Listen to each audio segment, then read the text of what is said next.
To the mom who feels exhausted by 8 a.m., we see you. There are days, even when after you get the recommended 7 to 9 hours of sleep, you still wake up feeling tired. But my next guest says your exhaustion may be a sign of something deeper. It's not the physical labor of motherhood that you're dealing with. Studio 5 parenting contributor Heather Johnson says it could be the emotional labor that has you needing a nap. Welcome, Heather. Thanks. This is an interesting concept because I do feel like there are days in motherhood when my 7-year-old just sneaks into my room. It's like 6:30 and I'm like, no. We Not still yet. have an hour. I'm ready to pull the covers back over. Yep. This is an interesting concept because you're saying it's emotional labor. Yeah, and we're not in any way downplaying the physical labor that comes with being a mother, being a parent, being a grandparent. There is the physical labor to it. But oftentimes we don't realize that what's exhausting us the most, what does have us by 8 saying, can I go back to bed, is the emotional labor. Emotional labor is when we're managing and regulating our own emotions so that we can help meet the expectations or the hopes of other people, right? So it's when I'm needing to be in control so that I can then take care of, worry about, think about, anticipate what others might need. So examples of this, of emotional labor. This would be when your children aren't getting along, when they're in an argument or a fight, and you need to help regulate that. This is when you have grown adult children and there's been a discrepancy, and so you feel the need to help regulate so that they remain friends as they get older.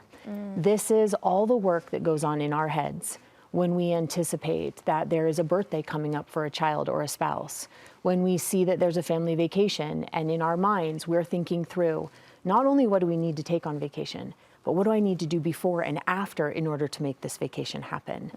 This is the anticipation that we have as a mother, that we know one of our children is struggling, and so when they come home, they're gonna need an extra hug, or they need extra time. This is the emotional weight that we offer, the labor that we have when our kids need to talk about something, or when they're not getting along with a friend, or when their feelings have been hurt. This is what we're doing all day, all night, all the time. And so it isn't so much, yes, it's the laundry and the cooking and the cleaning and the driving, the chauffeuring. But gosh, even when those things stop, that emotional labor is always going on in our minds. Yeah, a lot of those examples you shared are tailored to women and mothers and grandmothers, but does this affect men too? Is this something that we should look out for in our husbands as well? Yeah, it does, but it is something that women deal with more. And a lot of that is because society has deemed it a woman's responsibility a little bit, meaning women tend to be more emotional. They tend to take on more of those responsibilities. So we don't want to imply that men are free from it at all, because they're not. And at the same time, we do tend to worry about it a little bit more. We also tend to look at this sometimes and hear it and go, oh, well, this must be bad then. This emotional labor is bad. And we don't want to see it that way. Emotional labor is completely neutral. No. What we know is that it comes down to how it's managed and if it's recognized.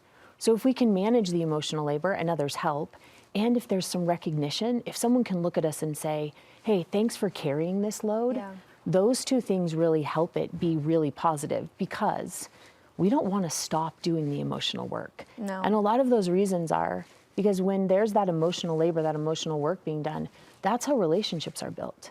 It's where there's empathy and where there's compassion. It's where we create really nurturing environments for our children, for our families. There's really good things, not to mention that when we are participating in this emotional labor, this emotional work, it gives everyone opportunities, just like using your muscles. The more you use them, the stronger they get. And so the more we use this muscle, these emotional muscles, the stronger they get, ours and our kids and our spouse, the people around us.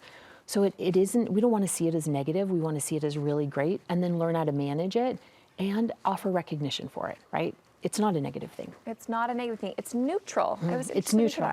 Okay, so say we do find ourselves in this emotional labor and we're like, okay, we realize we are exhausted. You've got tools for us to help work through it, strengthen that muscle. First, you're saying we just need to be aware. We do, and we need to be aware and recognize that this might be something that's making us a little bit tired or overwhelmed. Again, I think sometimes we don't treat the right thing. We look and think, hey, I'm gonna eliminate some of these tasks that I need to do. Well, I can stop doing, for example, the laundry for a couple of days, but my mind is still running and doing that emotional work, right?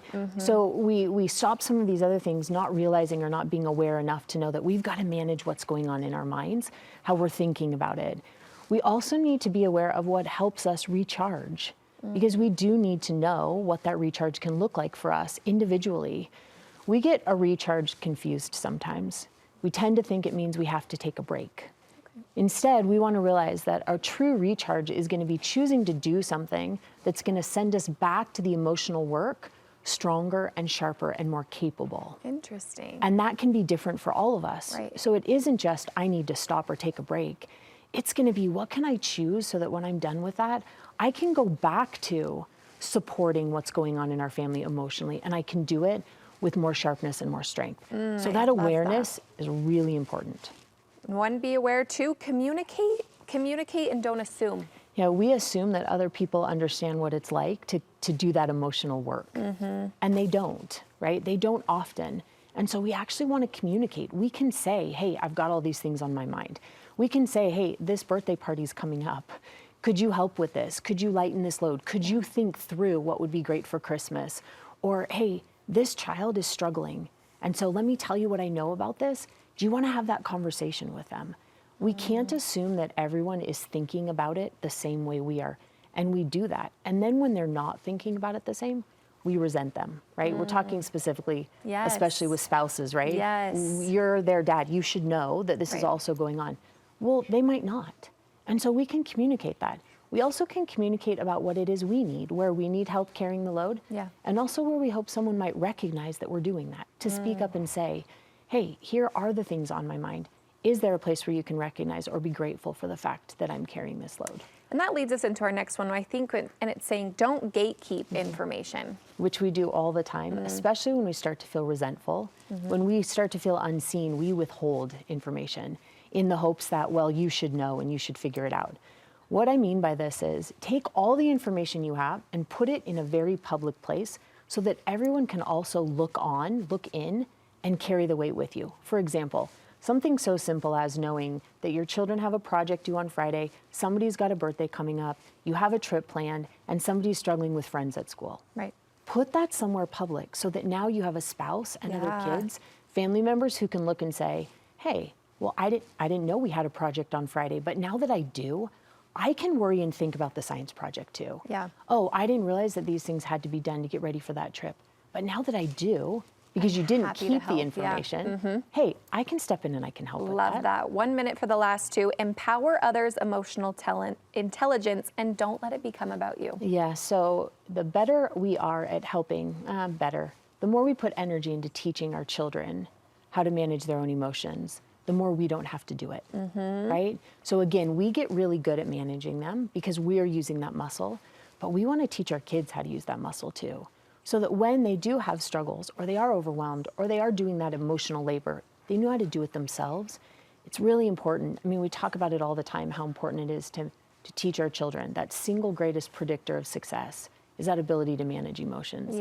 And from there, it's really easy to think that what our children are experiencing and our spouse is going through means that we're a good or bad mom. Right. And that's not the case, right? If we're going to pound one thing into our heads, it's realizing it isn't about us. We're not worth less because there is this work to do, or because someone doesn't recognize the work we're doing, or because our children might be going through something. So it's important, again, that we regulate our own emotions, not make it about us, so that we then can attend to and be more excited and energized for this work. Instead of it being something that overwhelms us, it's something that can recharge us. Oh, it's so good. Collective deep sigh. Relief as mothers. Don't make it about us. It's just about recharging in the right ways and being aware. Love that. Thanks so much, Heather. You can find Heather's contact information on our website if you'd like to work with her.